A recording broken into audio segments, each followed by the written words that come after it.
सत्ताधाऱ्यांच्या पायाखालची वाळू ही घसरत चाललेली आहे। त्यांना 400 पार हा जो काही आकडा ते सारखं टीव्हीवर येतंय रोज, काही खरं नाही। महाराष्ट्रामधला ताजा सर्वेक्षण आहे की महाराष्ट्रामध्ये 48 जागांपैकी 39 जागा महाविकास आघाडी जिंकणार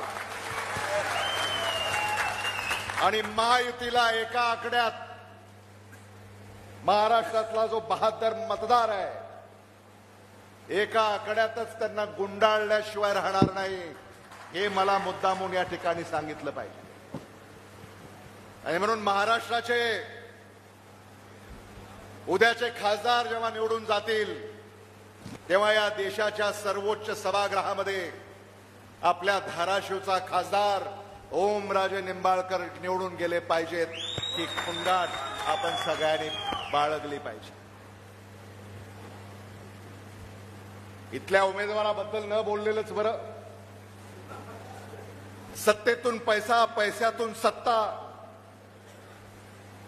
या पलीकडे यांनी कधी कसला विचार केला नाही। मगाशी कोणीतरी म्हणालं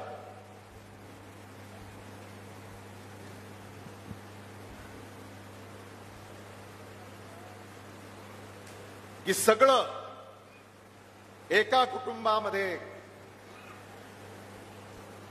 एकवटण्याचा जो प्रयत्न चाललेला आहे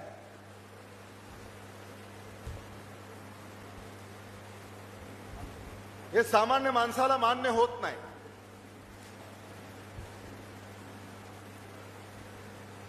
म्हणजे राष्ट्रवादी काँग्रेस पक्ष जो न्यायप्रविष्ट आहे तोही आमच्याच कुटुंबामध्ये, भारतीय जनता पक्ष तोही आमच्याच कुटुंबामध्ये, आणि आता न्यायप्रविष्ट शिवसेना हा देखील आमच्याच कुटुंबामध्ये। आणि म्हणून महायुती चं सरकार आपण ऐकलंय, पण महायुती कुटुंब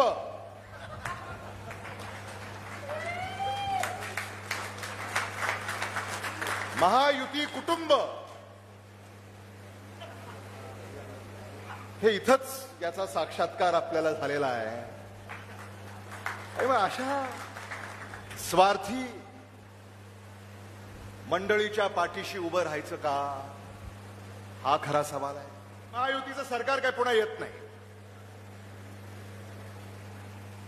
कारण ओमराजे महाराष्ट्राचा इतिहास आहे। एकदा उपमुख्यमंत्री झालेला व्यक्ती पुन्हा मुख्यमंत्री झालेला नाही, इतिहास आहे महाराष्ट्राचा। एकदा उपमुख्यमंत्री झालेला व्यक्ती पुन्हा मुख्यमंत्री झालेला नाही, हा महाराष्ट्राचा इतिहास आहे। आणि म्हणून महायुतीचे जे उपमुख्यमंत्री आहेत ते काही पुन्हा मुख्यमंत्री होणार नाहीत, आणि जे महायुतीचे मुख्यमंत्री आहेत त्यांच्या ज्या काही अडचणी आम्ही ऐकतोय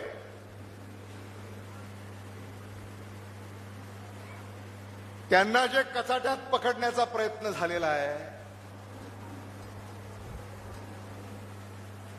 एकही खासदार आता त्यांचा निवडून येणार नाही।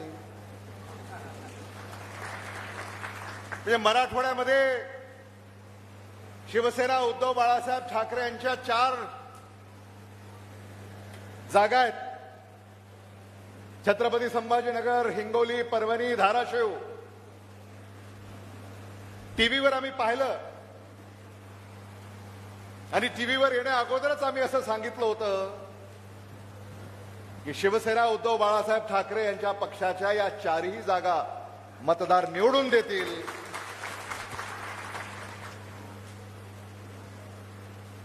आणि म्हणून पुन्हा मुख्यमंत्री सुद्धा काही, आणि आपल्याला तर माहिती आहे पुन्हा येईन म्हणणाऱ्यांचं काय होतं. त्यामुळे ते देखील येतील असं वाटत नाही. तुम्हीच निवडून देणार नाही. आणि म्हणून महाराष्ट्राला एक नव्या पहाटेची महाराष्ट्र वाट पाहतोय आणि ती तुम्हाला साकारायची आहे. मुख्यमंत्री कसे असावेत? यशवंतराव चव्हाणांसारखे, शरद पवारांसारखे, शंकरराव चव्हाणांसारखे, वसंतदादा पाटलांसारखे, AR अंतुलेंसारखे, वसंतराव नाईकांसारखे.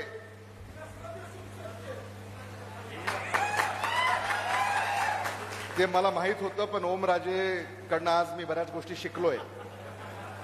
म्हणून त्यांना लक्षात आहे का नाही म्हणून मी ते नाव अगोदर घेतलं नाही.